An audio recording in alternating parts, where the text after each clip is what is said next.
fɔ yan'a ka don détail kɔnɔ.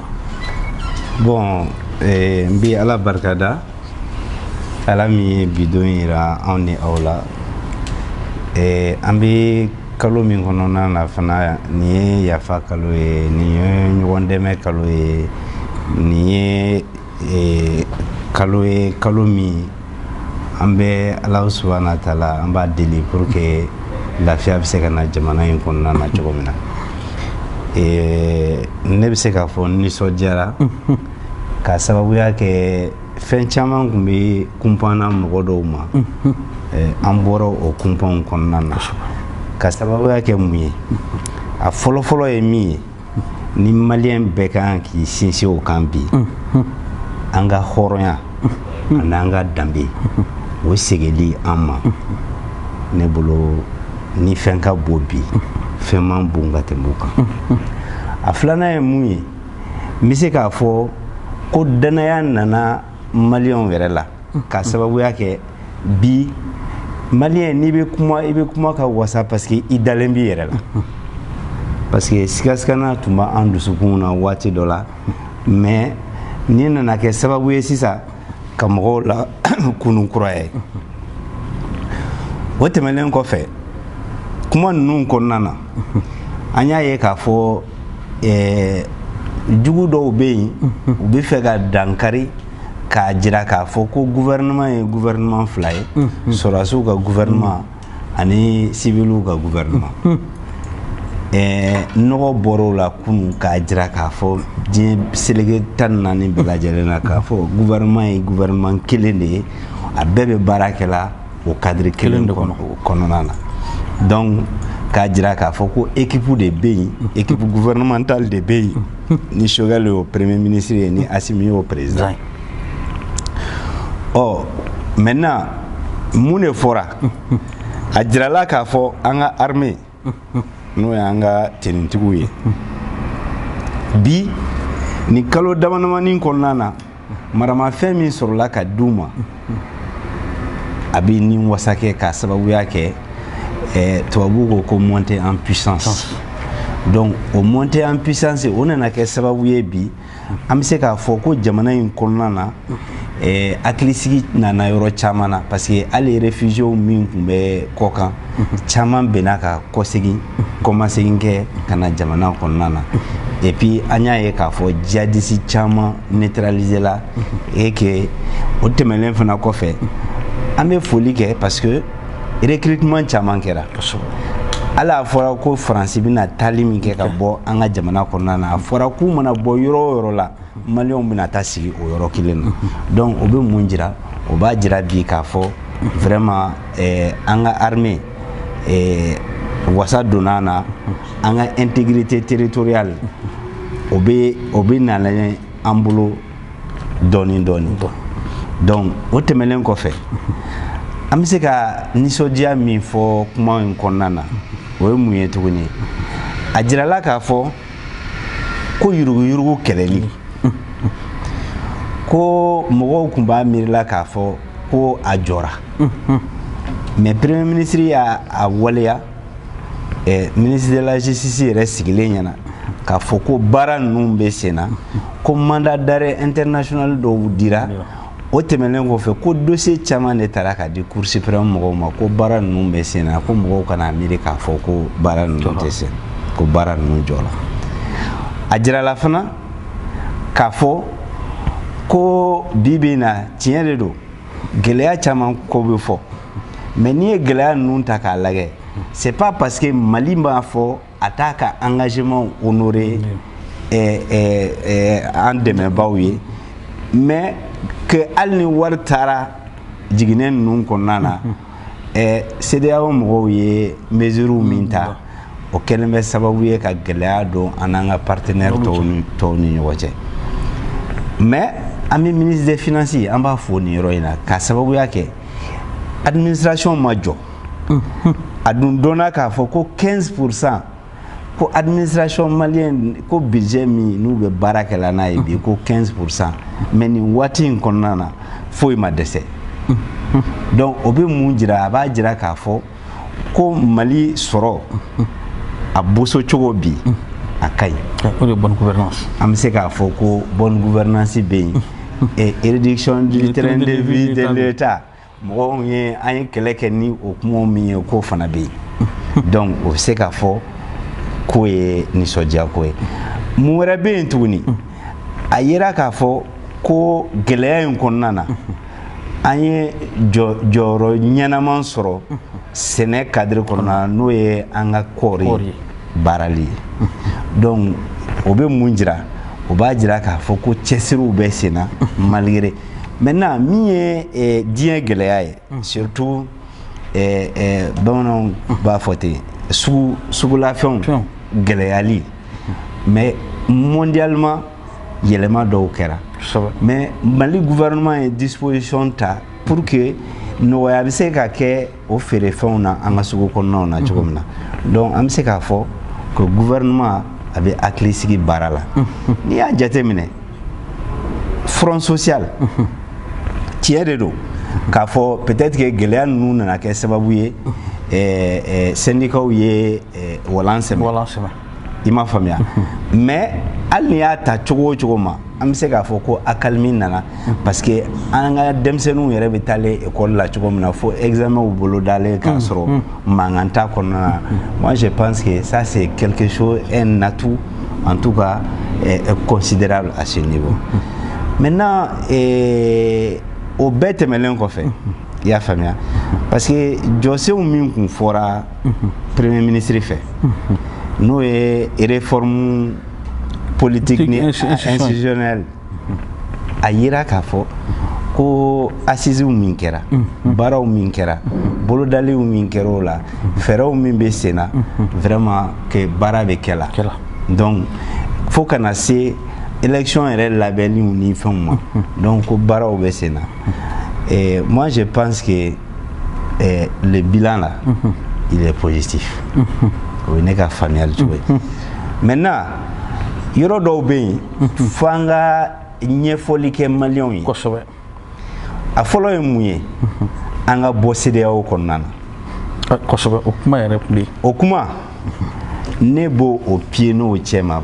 ne de ni politique mɔgɔ bɛ yen ko min y'a kuma fɔ ne kɛra mɔgɔ fɔlɔ ye min y'a kuma fɔ parce que o yɛrɛ kuma kɔfɛ i ka kuma latigɛ tɛ mɔgɔ caman bɛ ka yira k'a fɔ ko kunun ko premier ministre y'a yira k'a fɔ o tɛ gouvernement ka tabali la donc mɔgɔ caman bɛ ka o ta ko premier ministre yɛrɛ abandonné en plein vol nin ko in na o tɛ tiɲɛ e ka faamuyali ye jumɛn ye a la o tɛ tiɲɛ n bɛ fɛ k'a ɲɛfɔ maliyɛnw ɲɛna pour que maliyɛnw k'a faamuya CEDEAO ne de y'a fɔ mɔgɔ fɔlɔ min y'a fɔ ne de y'a fɔ an ka bɔ a kɔnɔna na depuis mɔgɔw t'a lamɛn fo mɔgɔw nana kulo donna a kɔrɔ la fo a nana kɛ ko belebeleba ye ne b'a dɔn ne b'a fɔ don min na n b'a fɔ don min tile ma ne bɛ sariya dɔn n bɛ CEDEAO sariya dɔn n b'a dɔn k'a fɔ an tɛ se ka bɔ a kɔnɔ ni régime de transition ye parce que il faut un régime démocratiquement élu qui en fait la demande o kan ka demande kɛ san kelen ɲɔgɔn na pour que ni bɔli bɛ kɛ a bɛ préparer cogo min na an t'o situation kɔnɔ bi o ye fɔlɔ ye donc transition a bɛ gɛlɛya que transition ka se ka o baara sifaya kɛ bon UEMOA ni BCEAO o bɛɛ bɛ sɔrɔ o cadre kelen ninnu kɔnɔna na mais ne bɛ min fɔ maliyɛnw ɲɛna le fait simplement que a ka fɔ bi k'a fɔ an ka bɔ CEDEAO kɔnɔ o ye koba de ye parce que taalen ɲɛfɛ transition bɛ yen mais il y a l'après transition maintenant l'après transition ni Ala y'a dɔn anw kɔni garijɛgɛ la an b'a dɔn fɛɛrɛ min b'anw bolo a baara kɔnɔna na a baara kan ka kɛ cogo di cogoya fila a fɔlɔ ye min ye an bɛ se ka référendum kɛ ni ko an bɛ se ka référendum kɛ i y'a faamuya o bɛ se ka kɛ sababu ye maliyɛnw b'u prononcer an bɛ bɔ a kɔnɔna na filanan ye mun ye an bɛ se ka mun kɛ ni assemblée kura élu la a kuma bɛ se ka ta ka taa assemblée la assemblée nationale b'i prononcer par rapport à ça o fana bɛ se ka kɛ sababu ye an bɛ bɔ a kɔnɔna na i y'a faamuya donc o baaraw bɛ sen na o cogo la maintenant min ye an ka wariko ye c'est à dire que an yɛrɛ ka monnaie o kuma fana min fɔra nin n bɛ segin a kan tuguni o ye baara ye baara min tɛ se ka kɛ yɔrɔnin kelen a bɛ kɛ disposition de l'État à kama o disposition min kan ka ta kama il faut que o fɛrɛw nu o baaraw ka kɛ mais le fait que bi maliyɛnw yɛrɛ ba a kuma na o fana ye koba ye parce que taalen ɲɛfɛ n'i ye fɛn o fɛn n'i y'a danlen ye a bɛ falen dɔɔni an bɛ taa o donc vraiment o y'o ye maintenant premier ministre bɛ dans son rôle pour dire que ce n'est pas sur la table du gouvernement. Bon, a bɛ faamuya au cadre kɔnɔna na parce que bamananw ko ten ko ni fali y'i ta n'i y'a ta i bɛ k'a ɲɔgɔn na malgré que CEDEAO mɔgɔw ani UMOA ni BCEAO u ye dansago kɛ sariya bɛɛ la u yɛrɛ ka sariya bɛɛ la est-ce que anw ka kan ka dansago kɛ sariyaw la o cogoya kelen na anw b'a jira de k'a fɔ anw ye mɔgɔ faamuyalen et puis anw ka constitution kɔnɔna na de a fɔra ko l'unité africaine ni hali n'an kan ka an ka jamana bɛɛ ou bien a fankelen bila walasa jamana farafinna ka fara ɲɔgɔn kan premier ministre y'a fɔ cogo min na nous sommes des panafricanistes il m'a faamuya le Mali a toujours été à l'avant-garde de ça donc o bɛ faamuya donc moi je pense que ces questions là c'est pas parce que on n'y réfléchit pas. C'est pas parce que le gouvernement est miré là. C'est pas parce que Assimi est miré là. Mais parce que Wati tu vois comment a été fait là. Mais au côté on y a comment blader. Wallahi billahi talahi. Ni Allah est mal fait à Kalfana na me boire CEDEAO kono. CEDEAO tel que conçu comme ça là me boire kono. Wallahi billahi talahi. Moi c'est pareil. On va avoir des relations bilatérales avec les États. Nani État minga barake en bien négocier. Parce que en donnant gɛlɛya fɛn o fɛn kɔnɔna na u b'an sen n'an bolo siri la et puis mieux que ça n bɛna min fɔ maliyɛnw ɲɛna a bɛ fɔ ko francophonie ni ne kan ka décision ta bi an bɛ bɔ o fana kɔnɔna na an bɛ lajɛ an bɛ taa Commonwealth fanfɛla la Rwanda ma kɛ yan parce que tubabukan a tɛ foyi ɲɛ an ye bi à défaut an ka langue nationale ka valoriser ka se hakɛ dɔ ma moi je pense que bi tubabu yɛrɛ bɛ anglais de fɔ pour la majeure partie donc moi je crois que l'histoire de la francophonie i bolo siri la o i sen siri la an bɛ bɔ o kɔnɔna na o tɛmɛlen kɔfɛ i y'a faamuya ça se comprend mɔgɔw presselen don bɛɛ presselen don bi mais premier ministre ye kuma dɔ fɔ fana o ye wulibali de ye les 24 mois là pas négociable négociation ko t'o la tuguni parce que premier ministre y'a fɔ ka ban k'a fɔ k'olu kɔni ye 24 mois in kɔni daminɛ ayi c'est à dire que acte la quoi o acte la ala y'o kɛ ka ban quoi i y'a faamuya et je pense que retour t'o ko la tuguni donc moi je pense que aujourd'hui mɔgɔw bɛ sɔrɔ n tɛ choguel fɛ o n bɛ choguel fɛ o ye kuma wɛrɛ mais ɲɛdimi fura de don kɔnɔdimi fura tɛ dɛ ne kɔni bolo an bɛ sira min kan nin ye ni sira in n'a continuera nin cogo in na ka tila ka na après transition kɛ mɔgɔ ladamulenw ye mɔgɔw min n'u u bɛ jamana in kanu wallahi nin ye Mali bɔlen ye diɲɛ kɔnɔ. mais i bɔra ka min fɔ sisan a bɛ se ka faamuya cogo di k'a yira k'a fɔ an bɛɛ b'a dɔn wasabulon tun bɛ construire cogo min an bɛɛ nana wasabulon gouvernement bɛɛ nana ɲɔgɔn sɔrɔ camancɛ fanga in kɔnɔ wa n'i ye jateminɛ kɛ gouvernement yɛrɛ composition wasabulon ɲɛmaa n'i y'a jateminɛ o ni min bɛ président la ka taa nin waati na min fana bɛ défense la o kilomètre 5 ninnu bɛɛ bɛ camancɛ fanga na mais k'a fɔ ko bi wasabulon mɔgɔw dɔw fana bɛ yen minnu yɛrɛ kuma kɔnɔ o y'a yira k'a fɔ bi ko premier ministre dɛsɛra ko a ka taa an bɛ se k'a fɔ est ce que nin fana ye comme tubabu b'a fɔ bras de fer dɔ de daminɛnen de sen tɛ maaw dɔ ani premier ministre cɛ nin waati in na. ni olu de ye premier ministre sigi bras de fer bɛ don u ni ɲɔgɔn cɛ kɛ a bila n t'a bila o n k'o y'i ni filan ko ye ko ni premier ministre tɛ ɲɔgɔn sɔrɔ foyi la i y'a faamuya chaque homme a un parcours, chaque homme a des valeurs. Il y a famille. Moi, je crois que les détails là, franchement, n'était focalisé quoi, ne moko blasa, on me fasse au coup là, on te moko là, tout ça. Un doko là. Dépendez ko don fo si ça ambo kelen konna. Karsa. Karsa bi ça Dieu veut continuer. Kisini ne mamba ye. Krami Dieu danami kanu kama otarao. Kuma be buna damade en moko fengaluma. Donc moi j'ai dit aux gens si mais du tu sais qu'à ban moko là quoi. Il m'a famille. Parce que c'est la surprise aujourd'hui. Tous ceux qui ont pensé que Choguel a échoué, Choguel a réussi. Mais avec dit là, c'est naturel, c'est humain, avec famille. Avec famille, où il y a Bouna Damadéa et quoi. Et donc, Myriate est fouillé à Kadafri, à Katien. Où l'autre a été face au goyo. Mais ni face au goyo. Moi, je pense qu'au lieu d'aller dans des tirs pour dire Choguel Beta. À Faudron, Choguel Kanganike, n'est pas Folania. Peut-être qu'on partage des visions, peut-être qu'on ne partage pas des visions, mais j'ai dit ce que je pense pour améliorer la gouvernance, pour améliorer la gestion du pays. Mais Katadron, oui, Choguel échouera, Choguel a donné ta borata, mais oui, Choguel ko kele ça, oui, Choguel ga soda erodo abibago jigroni, ni mita adressé don badam. Ok.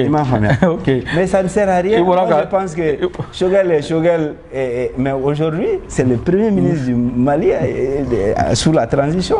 Donc, moi, je pense qu'aujourd'hui, si on a Barak Mukanga Kemie, il doit proposer, quand on doit proposer, à Wenike, ni Massé à Dana, on peut faire à Kani Fraka. Mais c'est comme ça, parce que majorité ni opposition, on est dans une transition. Mais nous avons aussi, oui, Choguel. Bon, donc on a beaucoup de Choguel pour que Dieu couille. Bon, on te mène au Vatican. Ok, et voilà comme informé. On donne un ne watin konna problème d'obé. Est-ce que Anyabala ne watin na geleo fin be.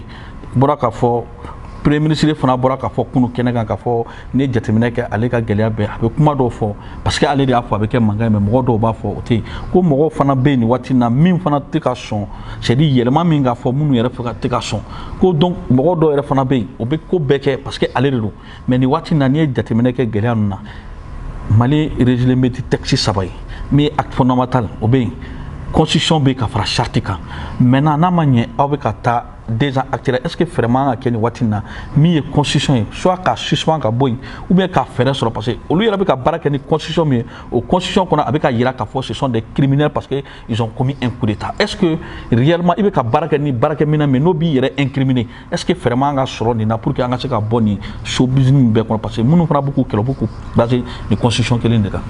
Moussa, tu me donnes raison. Tu me donnes raison, et je le dirai moi parce que ne le vois pas la constitution ce soir. Il y a fort Bilou sans faire, il y a fort Douma, il y a fort Karekonon. Assise là, il y a fort. J'ai dit que ça ne sert plus à rien. Parce que à les réformes majeures au Mumbai, moi tu seras, ça dit, Kasran Sayanya, Kasran Tourni, au fla, au type de ça. Et on est coup d'état, mais Dine Bego coup d'état de l'eau. Donc, par finir, à me mouner qu'on a là. On a dit qu'on doit apprendre de nos erreurs. Même si il y a parti comment on y fait un tiers, ni constitution bora ici ni sur ma parti comment ma ban. Il faut assainir. On est dans une transition. On est qu'à position personnelle. Maintenant, si c'est pas la position partagée par le gouvernement Assimi et d'autres, bon, Benika familial, mais c'est la lecture que moi je fais. De toute façon.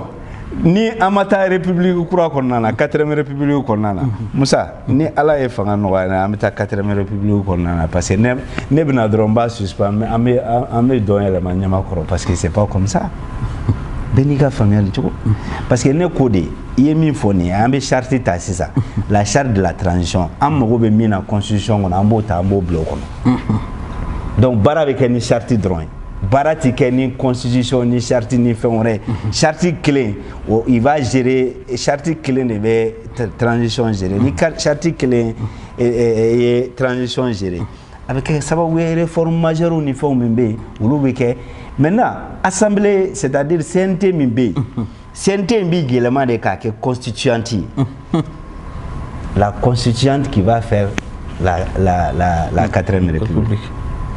Donc un beau cadre normal de discussion bizarre nous comme nana un be do fait reconnu donc au beke sababu un be quatrième république constitution croix au be seben nous sebena donc au début dit malheureusement au début un héritage croix un be baraka nous donc moi j'ai dit quelque part c'est-à-dire que un be niveau minabi et il faut se dire certaines vérités. C'est bien que Choguel Tara dans l'exercice qu'il a eu à faire.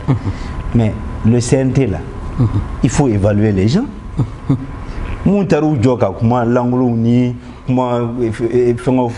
C'est pas mais c'est comment on mettant ou bien non.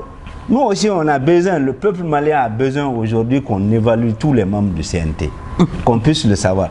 Autant on a évalué le gouvernement et lors du passage, et même là, j'ai dit que chaque ministre doit dire exactement aux Maliens qu'est-ce qu'il a fait pendant ces quelques mois.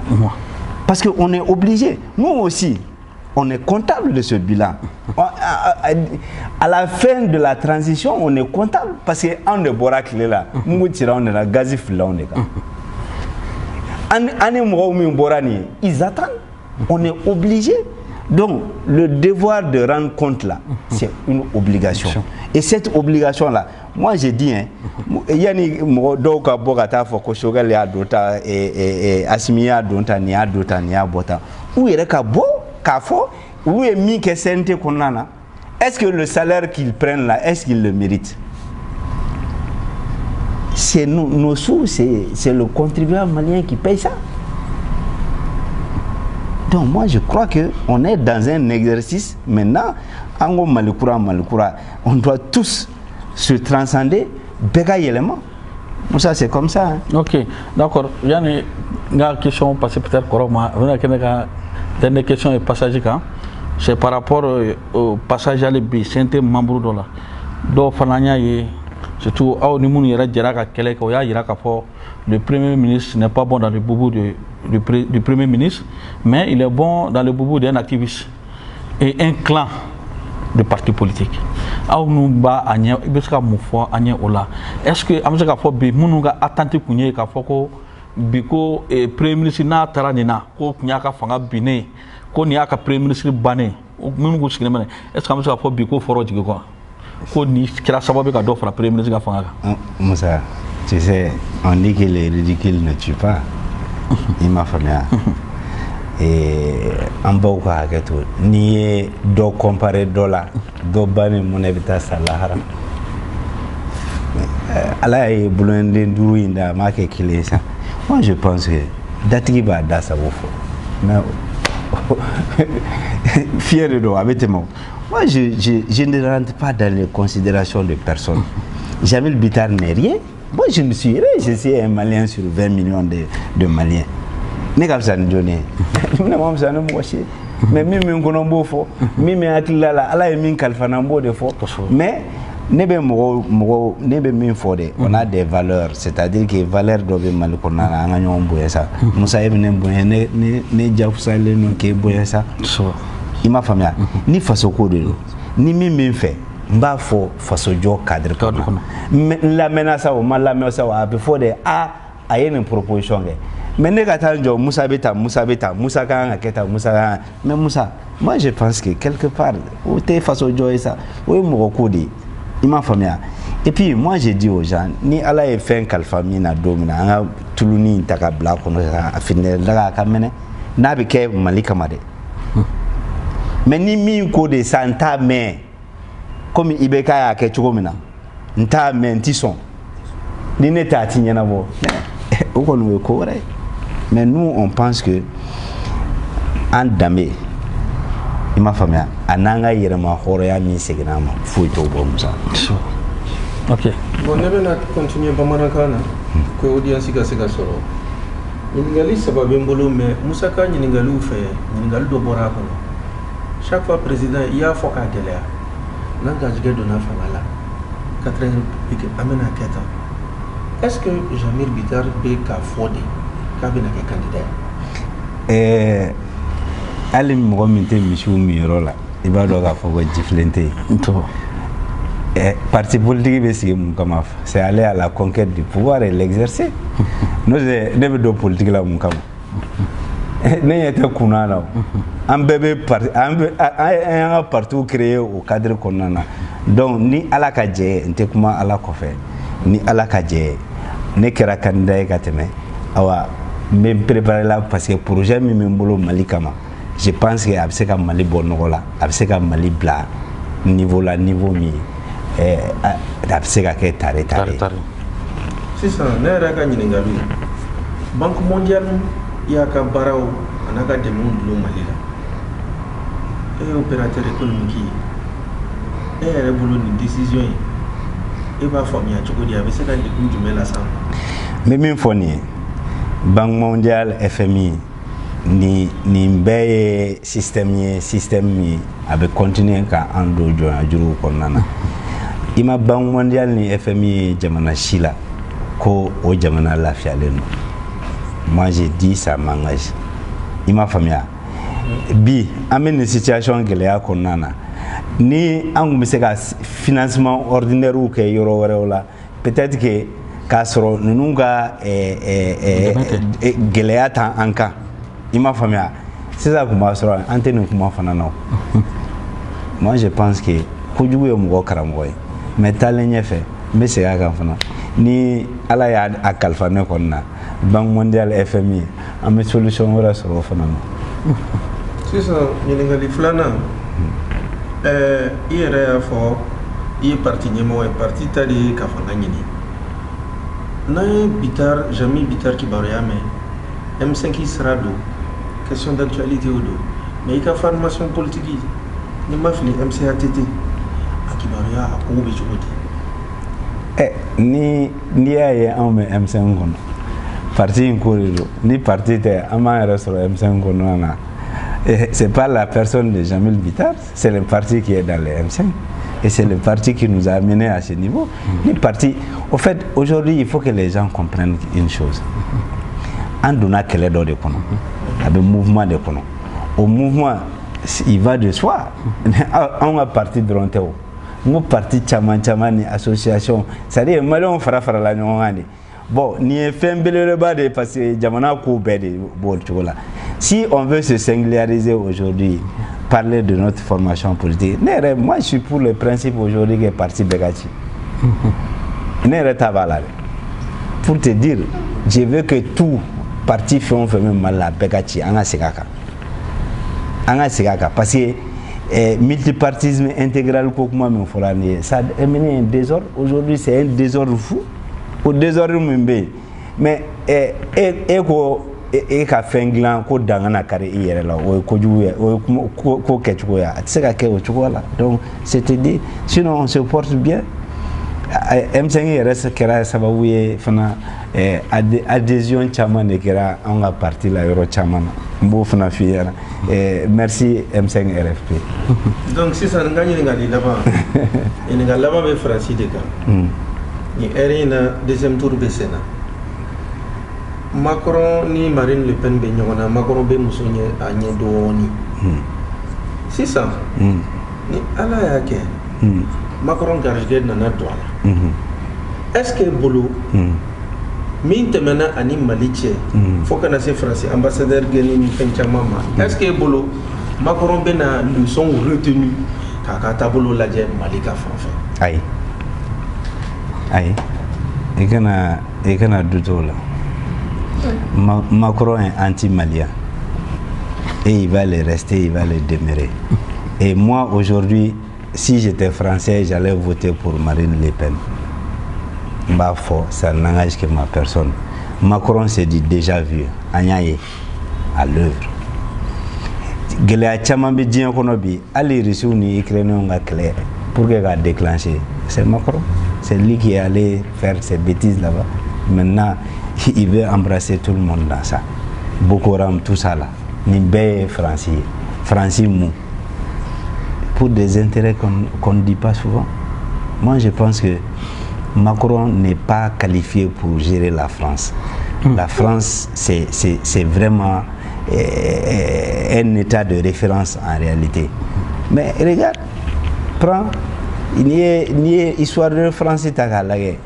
Moi, je pense que dans l'histoire de la France, en tout cas pour moi, ça n'engage que ma personne. Moi, je trouve que c'est un président nul, un président qui n'a su donner de réponse à rien et qui a poussé nos voisins, et notamment la CEDEAO, à prendre des sanctions contre nous. Moi, je joue. Ok. C'est bon. Ok, nous avons clôturé, nous avons une question. Deux questions. Oui. Okay. Première question, Jamil Bitara, il boira qu'à Fossanko et Imina Ketchiboy. Il y a fois maintenant. Nga kuna fono fana ira k'a fɔ M5 bi ka labɛn ka bɛna maa kelen kɛ Cɛbɔ ye. O ko in est-ce que olu bɛ ɲɔgɔn ye? Ouais, Bitara de don. Mais i jaabi min na min f'i ɲɛna M5 ye jɛkulu de ye. O jɛkulu kɔnɔna na regroupement b'a kɔnɔna na. Ne ye déjà n ka regroupement Cɛbɔ ye n'o ye pôle politique de consensus ye o banna. An y'o o tɔnsigiw kɛ o banna. I m'a faamuya. Maintenant ni candidat ka kan ka bɔ M5 kɔnɔna na anw ka regroupement anw ye Cɛbɔ ye ka ban. I y'a faamuya.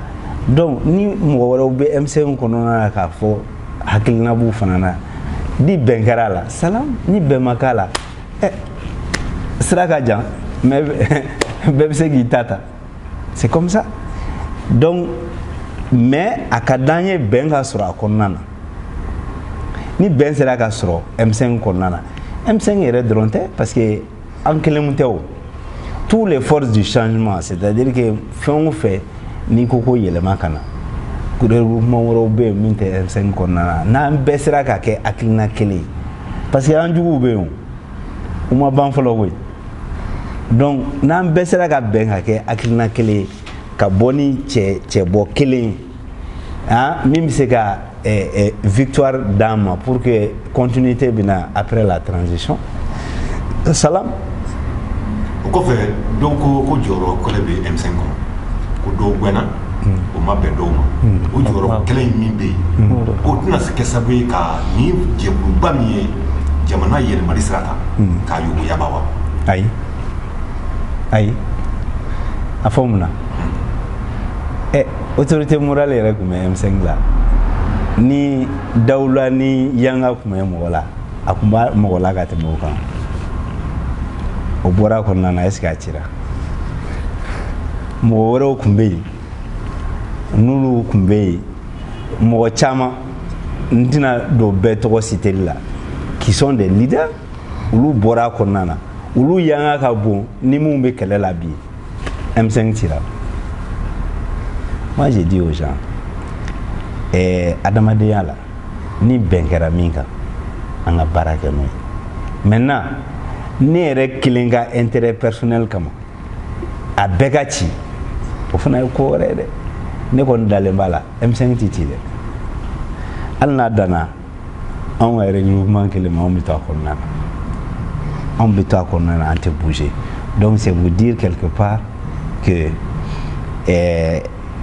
an b'a ɲini mun bɛ nin kɛlɛw kɔnɔna na u ka segin à la raison. Mais à défaut, nul n'est indispensable.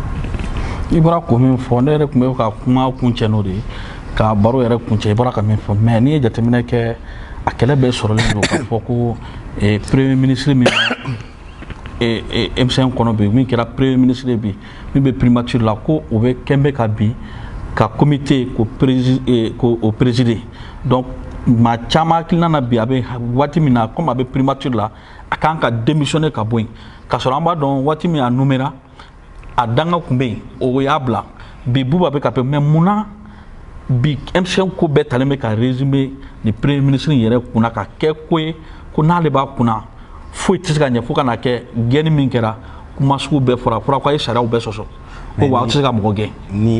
Ni ma barika ni ma fait que fɛn ɲɛma fɛn tɛ foyi ma sa et puis ça cette question a été tranchée depuis Mais pourquoi aujourd'hui on se pose question là? Depuis Choguel nommé Wati, une question tranchée là. Et puis mon gringrin nani a kafale. Alna befer la nyonga ka vote ke bi uluti kai. Nene ala na krache min kale ala ta ko fe. Uluti se ka kai. Uta soro on est majorité.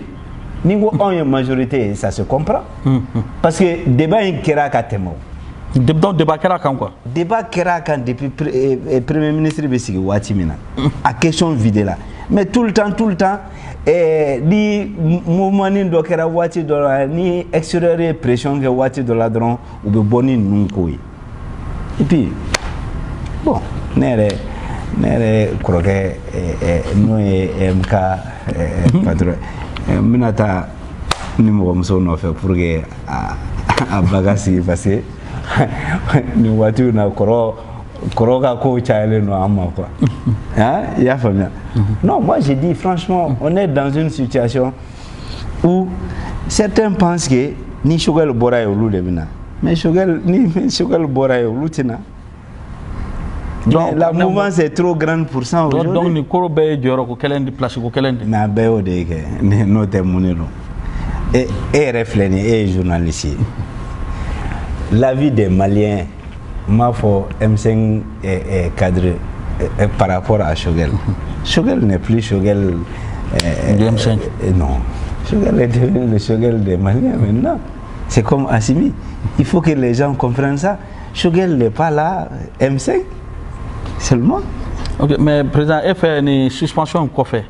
Est-ce que Amseka fo ni arderu kalmena aw yere fait nous y familial ke ko bena se ka sigin kana do na tawla? Moi j'ai dit que Djewo kono il y a pas de discipline au Djetitanye. Jamana kono il y a pas de discipline au Jamana ti avancé. Donc maintenant il faut sanctionner. On a dit de lutter contre ça.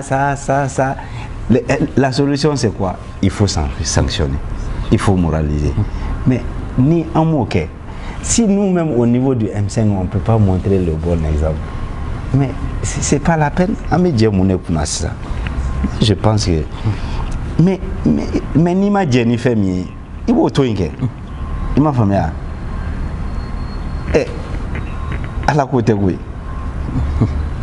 Je crois que un cadre mi connaît. Dogo umajena lumata umuka srata mais ni même majena okatasa ils n'ont qu'à laisser le monsieur travailler, ils n'ont qu'à le laisser travailler. Il m'a fait ni Choguel les minge na manya on de beke mo follow yo mimba fo natate ko andunana maliko de kama awambo kele mina amba kela malidi. Il m'a fait anta kela Choguel de anta kela Assimi de on ba kela ko Mali. Il faut que les gens comprennent ça. C'est ça le plus important. Ok. Donc, Makalaban, ça va être un peu plus long. Bon. Ma colonel le follow. Non, il a général de ça. Non, général non, Ali Biamed doit vous dire parce qu'il y a un small cornana. À Clétan, sous l'avant-mi, en bas cornana. À la Kangarziga, qui est là tout le cadre.